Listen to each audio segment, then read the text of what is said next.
Kembali lagi kita akan bahas materi fisika tentang gelombang berjalan dan gelombang stasioner.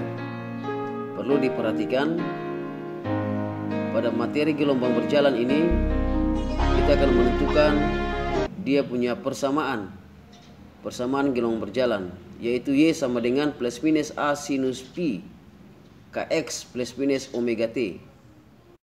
Untuk menentukan persamaan gelombang berjalan, Anda harus perhatikan dan melihat variabel-variabel yang terdapat dalam persamaan, seperti amplitudo, kemudian panjang gelombang, kemudian nilai koefisien, serta nilai simpangan.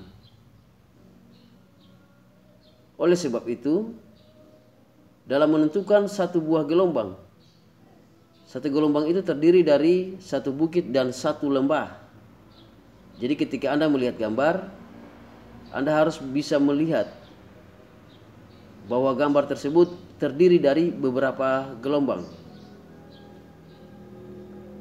Di sini garis gelombangnya dilambangkan sebagai X, kemudian V adalah cepat rambat gelombang. Jika arah cepat rambat gelombang ke kanan, maka nilainya negatif. Namun jika arah rambat gelombangnya ke kiri, maka nilainya positif. Di situ merujuk pada nilai Kx plus minus omega T. Selanjutnya, perhatikan persamaan gelombang berjalan disertai dengan keterangan-keterangan variabelnya. Yang pertama, panjang gelombang. Panjang gelombang kita lambangkan sebagai lambda.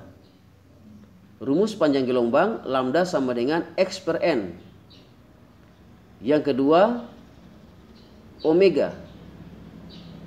Omega ini adalah kecepatan sudut. Kecepatan sudut ini rumusnya omega sama dengan 2pi per T, atau omega sama dengan 2pi kali F. Yang berikut nilai koefisien, K sama dengan 2pi per lambda. Berikutnya lagi, menghitung cepat rambat gelombang, rumusnya V sama dengan omega per K, atau V sama dengan lambda kali F. Pada keterangan-keterangannya, yang pertama, panjang gelombang itu dilambangkan sebagai lambda. Yang berikut, amplitudo itu lambangnya huruf A besar. Berikutnya lagi, frekuensi kita lambangkan dengan huruf F kecil. Selanjutnya adalah periode gelombang, kita lambangkan dengan huruf T besar. Berikutnya, kecepatan sudut itu adalah omega, dan N adalah banyaknya gelombang. Pada rumus frekuensi sendiri itu adalah F sama dengan 1 per T. Sedangkan pada rumus periode gelombang yaitu T sama dengan 1 per F. Selanjutnya kita masuk pada gelombang stasioner. Gelombang stasioner ini dibagi atas dua jenis, yaitu gelombang stasioner ujung bebas dan gelombang stasioner ujung terikat. Seperti Anda lihat pada layar, dengan masing-masing persamaan gelombang stasioner ujung bebas maupun gelombang stasioner ujung terikat memiliki persamaan yang berbeda. Untuk gelombang stasioner ujung bebas, rumusnya YP sama dengan 2A kosinus Kx sinus omega T. Sedangkan untuk gelombang stasioner ujung terikat, rumusnya YP sama dengan 2A sinus Kx kosinus omega T. Untuk membedakan antara gelombang stasioner ujung terikat dan gelombang stasioner ujung bebas bisa dilihat pada gambar, namun juga bisa dilihat berdasarkan ciri gelombang sinus dan ciri gelombang kosinus. Pada gelombang stasioner ujung terikat, dibentuk pertama adalah gelombangnya gelombang sinus. Sedangkan pada gelombang stasioner ujung bebas, yang dibentuk pertama adalah gelombang kosinus. Bisa dilihat secara jelas, sinus dan kosinus ini sebagai penanda sebuah persamaan yang merujuk pada bentuk gelombangnya. Jadi saya ulang lagi, pada persamaan gelombang stasioner ujung terikat rumusnya YP sama dengan 2A sinus KX kosinus omega T. Sedangkan gelombang stasioner ujung bebas rumusnya YP sama dengan 2A kosinus KX sinus omega T. Berikut adalah keterangan-keterangan rumus yang dipakai pada variabel-variabel untuk persamaan gelombang stasioner ujung bebas maupun gelombang stasioner ujung terikat. Selebih lengkapnya kita akan bahas satu persatu. Yang pertama untuk gelombang stasioner ujung terikat. Perhatikan dengan baik. Berdasarkan rumus YP sama dengan 2A sinus KX kosinus omega T, maka yang pertama Anda harus perhatikan bagaimana cara menghitung satu gelombang. Perhatikan di keterangan sebelah kanan bagian grafik gelombangnya. Pada gelombang stasioner terdiri antara simpul dan perut. Yang pertama, simpul pertama sampai dengan perut pertama itu nilainya sama dengan 1/4 lambda atau 1/4 gelombang. Dari letak perut pertama sampai dengan letak simpul kedua sama dengan 1/4 lambda. Yang ketiga, letak dari simpul kedua sampai dengan perut kedua juga sama dengan 1/4 lambda. Kemudian letak perut kedua sampai dengan letak simpul ketiga juga sama dengan 1/4 lambda. Sehingga ketika kita akumulasi, nilai untuk simpul pertama sampai dengan simpul ketiga adalah satu gelombang. Perhatikan garis yang warna merah muda. Sedangkan nilai daripada letak perut pertama sampai dengan letak perut ketiga juga adalah satu gelombang. Perhatikan garis yang warna hijau. Dari cara menentukan letak perut dan simpul ini, di situ akan merujuk bagaimana cara Anda mengakumulasi atau bagaimana cara Anda menghitung panjang satu gelombang berdasarkan letak perut dan letak simpul. Ataupun panjang dari dua gelombang, Anda menentukan letak perut Kn dan letak simpul Kn. Berikutnya kita akan berpindah pada gelombang stasioner ujung bebas. Persamaan gelombang stasioner ujung bebas yaitu YP sama dengan 2A kosinus KX sinus omega T. Perhatikan grafiknya, keterangan sebelah kanan. Di samping grafik ini, kita akan juga melihat letak perut dan simpul untuk menentukan satu gelombang.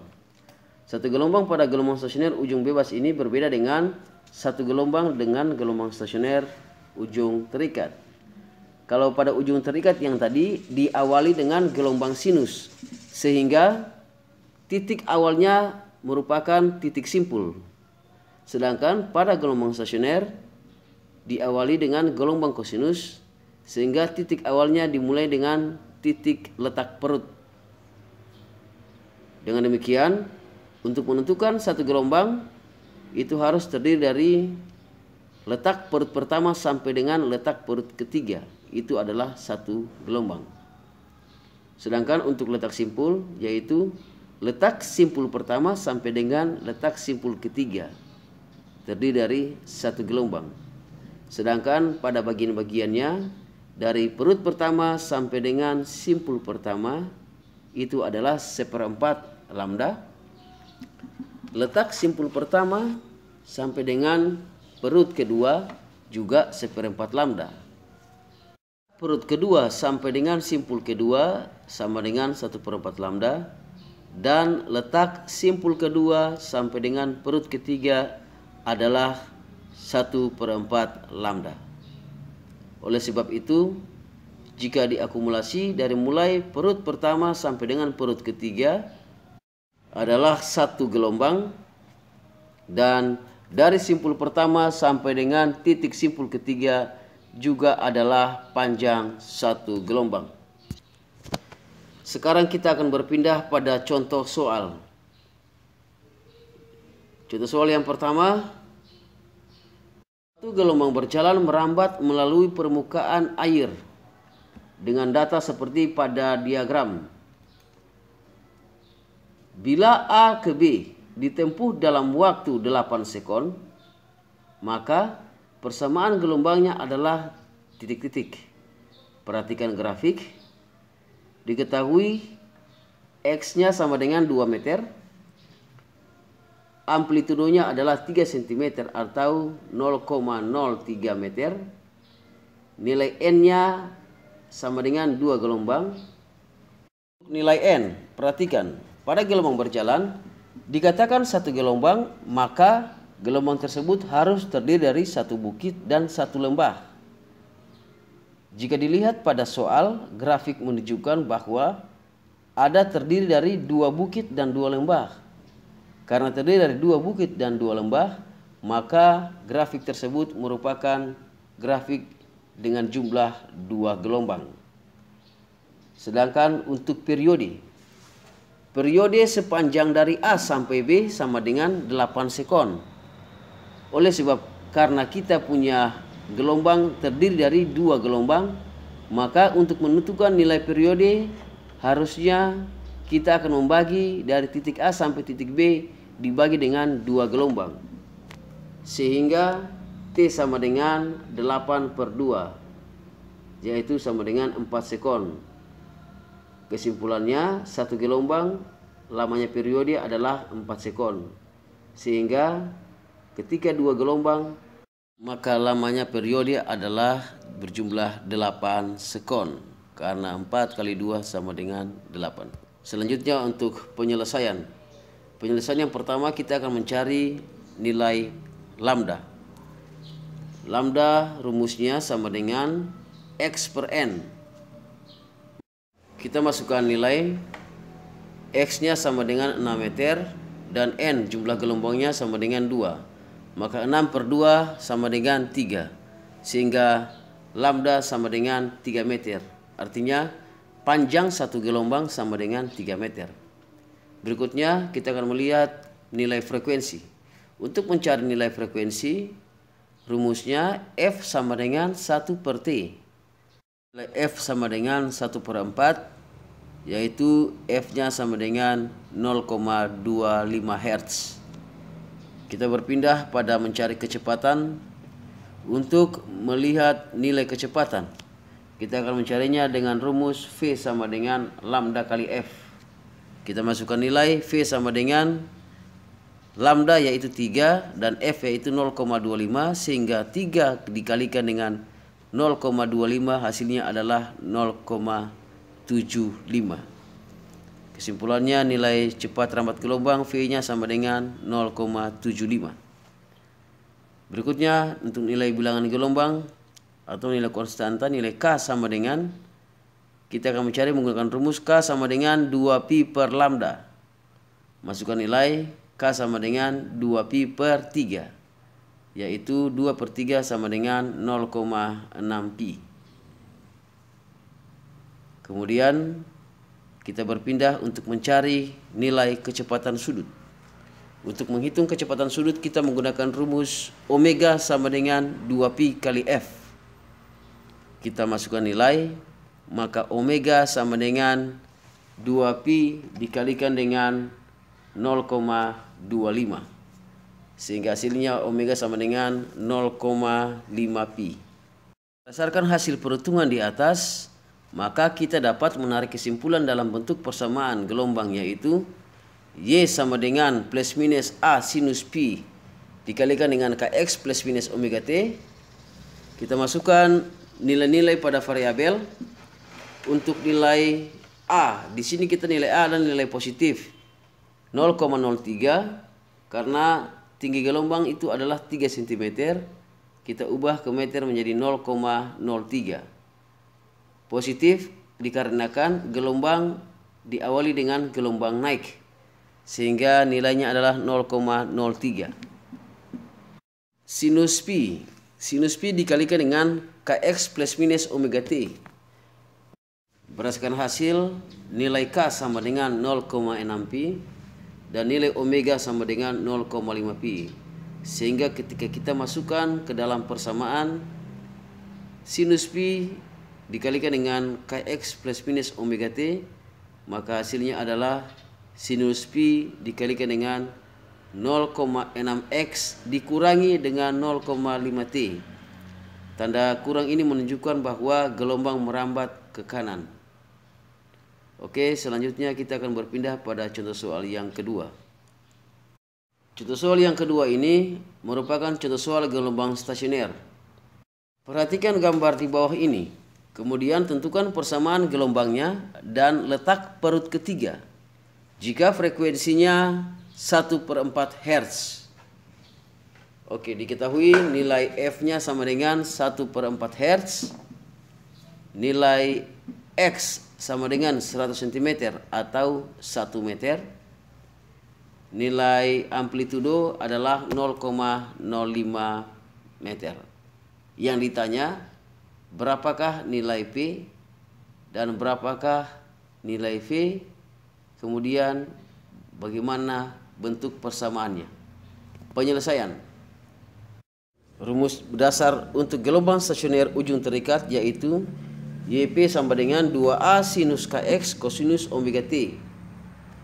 Dapat menghasilkan YP sama dengan 2A sinus 0,5 px kosinus 0,5 pt. Bagaimana cara mendapatkan hasilnya? Perhatikan tahapan-tahapan berikut ini. Langkah pertama kita akan mencari nilai lambda. Rumusnya lambda sama dengan X per N. Di sini kita punya nilai X sama dengan 100 dan N adalah 2/1/4 atau sama dengan 2,225. Maka lambda sama dengan 100 dibagi dengan 2,225. Hasilnya yaitu lambda sama dengan 44,44 cm. Dibulatkan ke meter, kita ambil 0,4 meter.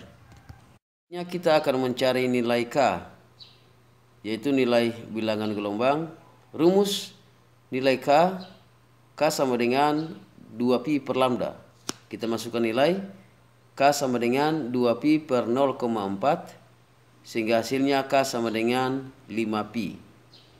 Selanjutnya kita mencari nilai kecepatan sudut yaitu omega.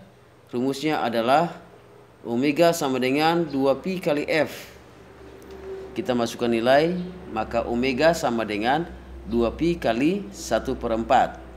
Sehingga hasilnya omega sama dengan 0,5 pi. Berikutnya untuk letak perut ketiga. Dari titik A sampai titik B, yaitu terdiri dari simpul pertama sampai dengan perut kelima. Sedangkan yang ditanya di sini adalah berapakah jarak dari titik A untuk letak perut ketiga?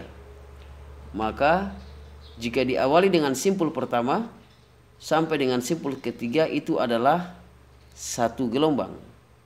Dari simpul ketiga sampai dengan perut ketiga adalah 1/4 gelombang. Maka 1 ditambah dengan 1/4 hasilnya adalah sama dengan 1,25. Untuk mendapatkan nilai perut ketiga, rumusnya 1,25 harus dikalikan dengan lambda. Oleh sebab itu P3 sama dengan 1,25 dikalikan dengan lambda yaitu 0,4. Maka letak perut ketiga dari titik A sama dengan 0,5. Didapat dari 1,25 dikalikan dengan 0,4.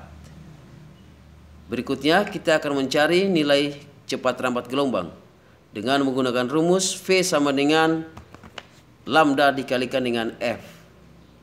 Dengan demikian kita masukkan nilai V sama dengan 0,4 dikalikan dengan 1/4 dan hasilnya V sama dengan 0,1 meter per sekon. Semua nilai ini kita akan masukkan dia ke dalam persamaan YP sama dengan 2A sinus KX kosinus omega T.